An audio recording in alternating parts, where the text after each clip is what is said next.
Bueno, pues por Semana Santa vamos a empezar con estos videos de Jordi Wild, de Podcast Jordi Wild, que va a un cura y responde preguntas súper interesantes sobre el cristianismo, que muchos de nosotros tenemos dudas con respecto al tema, y hay algunas polémicas, algunas no tan polémicas, y bueno, él va a especificar cierta respuesta. Vamos a empezar con este de qué es el Antiguo Testamento y quién lo escribió, y nos va a informar ahora. Yo el Antiguo Testamento, como lo entiendo, es un poco las crónicas de los israelitas desde el principio, desde la creación, hasta que ya Israel se establece como un reino. Y bueno, que también no son solamente la parte histórica y las crónicas de todo esto que van pasando durante los años, sino también cómo va evolucionando su relación con Dios. También hay muchas profecías, también hay poesía, partes simbólicas, partes de literatura, pero yo siempre lo recuerdo más bien como esta parte así como muy histórica, con todo eso también relacionado. Pero vamos a ver cómo lo explica el cura, que seguramente tiene una explicación muchísimo mejor que eso. Bueno, también se me olvidó mencionar, tiene las leyes que Dios le da a su gente, que los profetas le dan a su gente a través de Dios, o Dios a través de los profetas. Mejor. Hablemos, mira, primero del tema de la Biblia, ¿vale? Porque venga, échale. El libro más vendido de la historia, sí. sobre todo, ¿no? A partir de la Biblia de Gutenberg y cómo la imprenta ¡fuam!, la propulsó a todo el mundo. La Biblia, yo te quiero preguntar primero, no deja de ser uno de los libros más fundamentales de la historia de la humanidad. Para muchos para bien, para otros para mal, pero el caso es que la importancia no se le puede negar, ¿no? No. Pero la Biblia como tal, y ahora aquí vamos a hablar un poco para los que menos conozcan la historia, no es un libro que se descubrió un día un arqueólogo, mira la Biblia, ¡hala, qué pasada, vamos a leerla! No, la Biblia es una construcción de cientos de años, ¿no?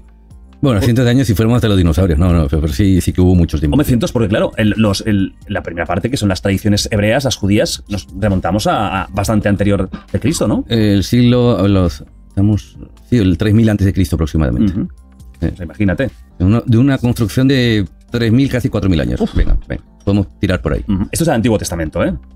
Bueno, Antiguo y Nuevo. Yo estaba haciendo una comparativa de temporal más o menos de Antiguo. Entre uno y otro. Sí. El Antiguo Testamento, hay dos grandes partes de la Biblia, ¿no? El Antiguo y el Nuevo. El Antiguo Testamento, cuenta un poco, a ver, o sea, ¿cómo va esto? ¿De dónde sale el Antiguo Testamento? A ver, hay que tener en cuenta que para la fe cristiana, el Antiguo Testamento es el libro fundamental de los judíos, del pueblo judío. Sí, bueno, lo explica ahora mejor, pero hasta donde yo entiendo, para la fe cristiana el Nuevo Testamento es muchísimo más importante, por así decirlo, muchísimo más representativo, y el Antiguo Testamento sí es más bien es el libro de los judíos al final, y también es parte de los cristianos, pero no es tan fundamental como lo vendría siendo el Nuevo Testamento. Consideramos que Cristo es la plenitud de la revelación dada por Dios a su pueblo, al pueblo judío.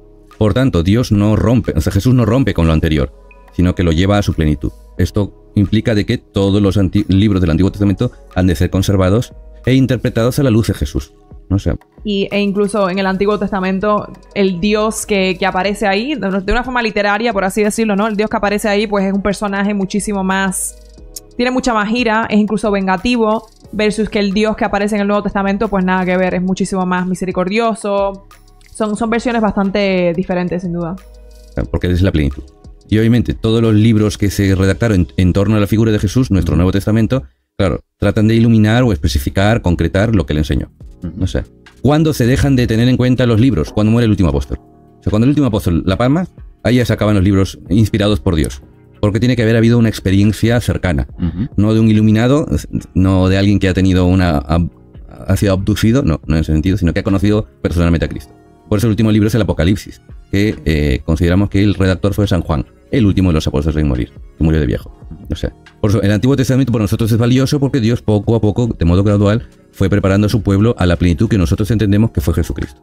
¿Qué nos encontramos en el Antiguo Testamento? Que hay también como 3-4 grandes partes, ¿no? Hay muchas, Génesis, a todo el mundo lo sabe, Éxodo, etcétera. ¿Qué grandes partes tiene el Antiguo Testamento? Y que se sepa, porque entiendo que hay cosas que no se sabrán, porque no todo entiendo que está registrado, ¿de dónde salen exactamente estas grandes historias? Vale. Primero, hay que tener en cuenta, por ejemplo, el Génesis, si bien es verdad que es el primero de los libros, no es el primero en redactarse, ¿no? O sea, todos estos libros se empiezan a redactar en torno entre el siglo 1000 y el año 0. El 1000 antes de Cristo y el año 0.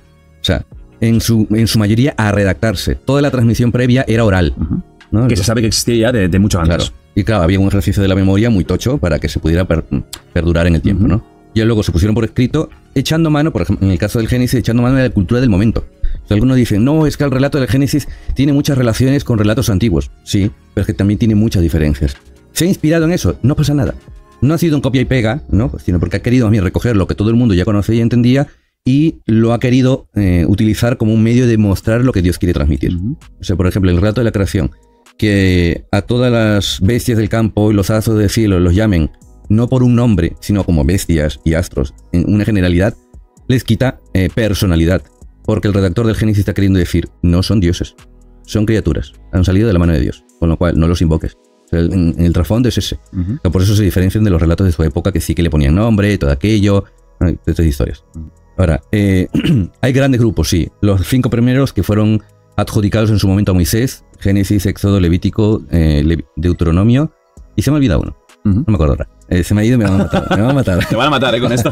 Bueno, pues son el inicio sí, digamos, de la creación del mundo. Del mundo y del pueblo judío en sí. Que Dios los sacó de Egipto y los llevó a la tierra prometida. Claro, esto es la historia, el Génesis, lo de Adán y Eva, o incluso antes, ¿no? De la creación de todo. Exacto. ¿Y hasta dónde termina el Génesis, más o menos? ¿Con el tema de Adán y Eva? No. Mucho después. Mucho. Tiene a Abel, Caín, ¿cómo se dice? Abel and Cain, como en Mucho español. más. Voy a Coge conectar todo con Éxodo. Sí, coge toda la Caín. historia de Abraham. Parece la saga de Marvel, ¿eh? Esto- Sí, más o menos. A ver, mira, sí.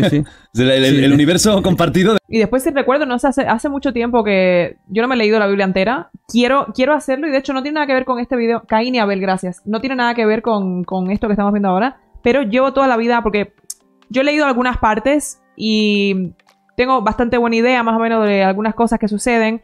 Y tomé cuando estaba en la universidad, yo estudié literatura, y tomé una clase que era una perspectiva de literatura de la Biblia. O sea, una perspectiva más bien literata e incluso histórica, que por eso es que yo digo que el Antiguo Testamento lo estudié de esa forma, bien como las crónicas del pueblo israelita, desde la creación hasta que Israel es como establecido como un reino, más por supuesto también su relación con Dios, todo el simbolismo que hay ahí, la parte de los profetas, las leyes, todas esas cosas, los mandamientos.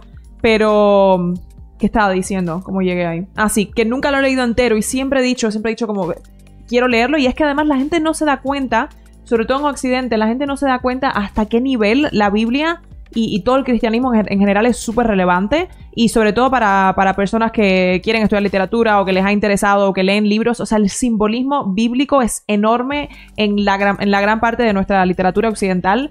Y de hecho yo me acuerdo que hace muchos años yo tenía un compañero que era hindú y él le costaba muchísimo analizar ciertas cosas porque no tenía esa misma referencia que tenemos todos, incluso si no somos cristianos súper creyentes como muchas personas. Pues hay ciertas referencias que todos entendemos, ¿no? Si hay una referencia de una manzana y de una serpiente, tú vas a entender lo que es eso. Si hay una referencia de un hijo sacrificado o de un hermano que envidia al otro o del hijo, este tipo de cosas, pues este tipo de simbolismo o de historias las vas a entender incluso si no los has estudiado en profundidad o si no eres creyente, pero para una persona no occidental, pues es como no tengo idea para nada qué significa nada de esto. Entonces es hiper relevante y por supuesto está la parte religiosa, pero también por la parte de cultura. Es algo que es un reto que me quiero poner y he pensado, porque justo la semana pasada estaba como tengo que leérmelo de alguna forma, he pensado que a lo mejor como una vez por semana voy a leer 10 o 20 páginas, ya está, así poco a poco hasta que lo acabe leyendo entero, regresando. De Jesucristo, tú, de Dios. Sí, aquí hay mucha, bueno, Sí, la fruta, cierto. hay mucha narración que luego también quiero hablar contigo de hasta qué punto se tiene que leer la Biblia de forma literal o alegórica o metafórica, etcétera, ¿no? Porque también es algo curioso, ¿no? Que se ha dado mucha literalidad a muchas cosas. Yo siempre lo he visto muy, muy alegórico. Obviamente hay gente que no lo ven así, pero siempre lo he visto de esa forma. Y luego, por ejemplo, en Levítico y Deuteronomio, creo que será, hay muchas leyes y los judíos ortodoxos sí se rigen por muchas de estas leyes, pero tipo son leyes que hoy en día, o sea, algunas de ellas no te puedes cortar las esquinas de la barba, que nadie sabe qué significa eso. No puedes sentarte en la silla donde una mujer ha menstruado. Donde una mujer que ha menstruado sentada en esa silla, tú no puedes sentarte ahí. Como este tipo de cosas que hoy en día para la mayoría de nosotros pues es como ¿por qué? Pero los judíos ortodoxos sí las siguen, pero sí yo lo veo más de esa perspectiva de no irte tanto por esa versión tan literal y verlo más como alegórico, y por eso creo que al final el Nuevo Testamento es más relevante para los cristianos, pero bueno. Cuando es todo, o hay una parte que yo al menos entiendo que es muy alegórica. Esto sería el principio de todo, ¿no? Y esto, digamos, dices tú, se empieza a escribir entre el 1000 y el 0. Pero ¿esto nace de qué? ¿De estos relatos? ¿Qué nace? ¿De la historia, de la tradición oral del pueblo judío o de otras culturas? No, el pueblo judío, siempre el pueblo judío. Siempre es la base del cristianismo. Claro, sí. El pueblo judío porque los cristianos no llegan hasta Jesús, entonces por ahora solamente son los judíos. Hay que tener en cuenta que para el pueblo judío hay 3 patriarcas, Abraham, Isaac y Jacob. ¿no? Son los tres pilares del inicio de la fe judía. En ese sentido, todo lo vivido por ellos y sus descendientes son los que se ha considerado que es la historia de la salvación. O sea, todo lo que le ha pasado a este pueblo es el modo en el que Dios ha querido revelarse de modo gradual, ¿no? El mismo hecho de que se fueran a Egipto y fueran esclavos, luego que fueran liberados, luego la tierra prometida y toda la pesca, ¿no? Por eso hay algunos libros que son considerados históricos. Entonces, los relatos de los jueces y de los reyes y de los profetas, bueno, estos son libros proféticos, pero tienen mucha información histórica que es contrastable con la época, ¿no? Con lo que los historiadores han podido saber. En ese sentido, sí, podemos decir que esos están narrando lo que ha pasado, no tiene ninguna otra pretensión. El tema de Moisés y la liberación del pueblo judío de la esclavitud egipcia, esto es histórico. Hay muchos elementos históricos que pueden decir que sí, que ha sucedido. Lo de abrir los mares ya quizás ya es un poco más, ¿no? Ya, pero ahí es donde lo puedes interpretar de forma alegórica y no tiene que ser tan... Bueno, yo tengo mis propias versiones sobre las cosas que no sé si compartiré porque a lo mejor son más personales, pero cosas como esa, pues yo creo que ahí es donde tú simplemente puedes sacar tu propia versión de esa, tu propia conclusión y no entenderlo de esa forma. O sí, hay gente que sí lo entienden de esa forma, evidentemente. Sí, cómo lo han vivido, más que nada cómo lo han vivido. Cada uno puede vivir una misma experiencia de distintas maneras. Por ejemplo, Daniel Valencia, cada uno ha vivido una cosa concreta. Claro, para unos ha sido más intenso y para otros, pues no tanto, ¿no? O sea, una comparativa que a alguno le pueda parecer un poco abrupta, pero es que más o menos eso, o sea, vivencia tan intensa y que luego se quiso transmitir, se puso en común. Y obviamente, el querer mantener la memoria de lo que Dios hizo con sus padres, Abraham, Isaac y Jacob, y luego con el pueblo judío, es lo que se fue transmitiendo y lo que luego se concretó como libro. Nos dice Anita, con respecto a lo que yo decía de no te sentarás en la silla donde se sentó una mujer que menstrua o algo así, ¿no? Ese tipo de conductas eran más por higiene. En la historia de la medicina, los judíos eran un pueblo saludable en el sentido que practicaban mucho la medicina preventiva. Bueno, y hasta qué punto que el estereotipo, por lo menos que el que yo conozco de los judíos, es que son gente muy limpia. Jordín, refiriéndose a Jordi. Mi pana, un abrazo grande. Tienes el trabajo de mis sueños. Buenos invitados, buenos tópicos, excelente trabajo. Totalmente, tiene un trabajo de ensueño este chico. Bueno, tenemos muchos más por ver, entonces no me voy a detener con los comentarios porque tenemos aquí todo esto por ver. Vamos a ver el podcast entero, como les decía.